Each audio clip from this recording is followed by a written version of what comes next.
уважение. Колко погрешно те разбирах, цял живот те преследвах, без да познавам истинският ти смисъл. Много пъти сама се наранявах заради постъпка, която не уважавах. Много пъти сама се наказвах, мислейки, че щом съм сгрешила, заслужавам осъждане. Щом не оправдавах своите или чуждите очаквания, сякаш губех стойността си, вече нямах право да вървя с вдигната глава. Днес вече знам, грешките ми не са повод да се отрека от себе си. Дори когато една моя постъпка не заслужава уважение, тя е повод за осъзнаване, отговорност и промяна.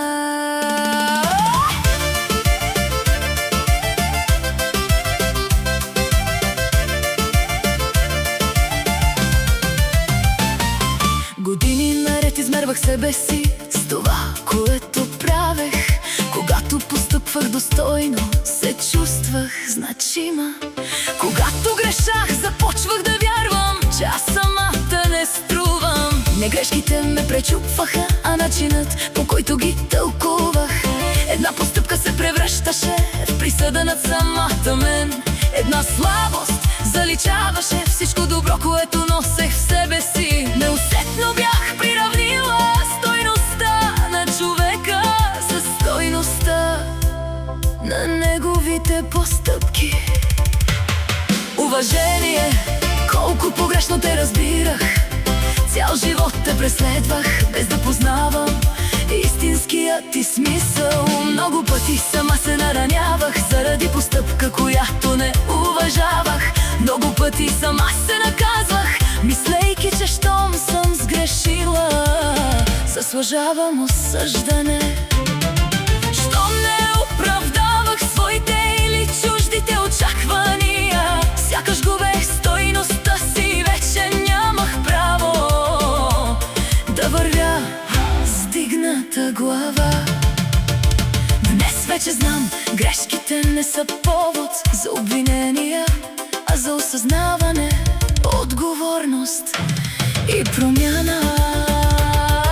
По същия начин започнах да гледам и хората около мен. Щом не уважавах нечия постъпка, бързах да лепна етикет и на човека. Една грешка го правеше лош, една слабост безхарактерен, едно различие ставаше причина да го отхвърля. Не знам, че всички се учим, страхуваме се, объркваме се и понякога грешим. Никоя постъпка не разказва цялата история на един човек. Уважение, колко погрешно те разбирах, цял живот те преследвах, без да познавам истинският ти смисъл. Много пъти сама се наранявах заради постъпка, която не уважавах. Много пъти сама се наказвах, мислейки, че щом съм сгрешила, заслужавам осъждане. Днес вече знам, една постъпка не определя човека.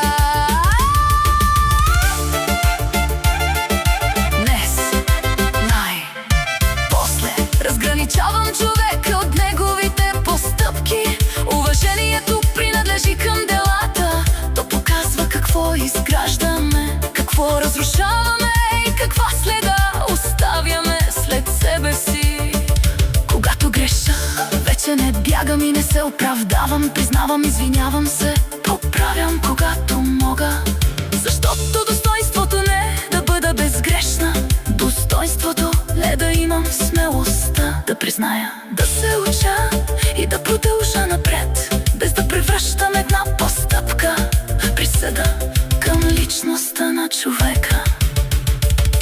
Уважение, днес вече те познавам, ти не си оценка за човешката стойност. Ти си знак за последствията от това, което правим. Неуважението към една постъпка не изисква унижение на човека. Той изиска честност, осъзнаване, отговорност и желание за промяна. Защото човекът винаги е повече от всяка своя постъпка. И може би истинското уважение започва тогава, ограничавам личността от поведението.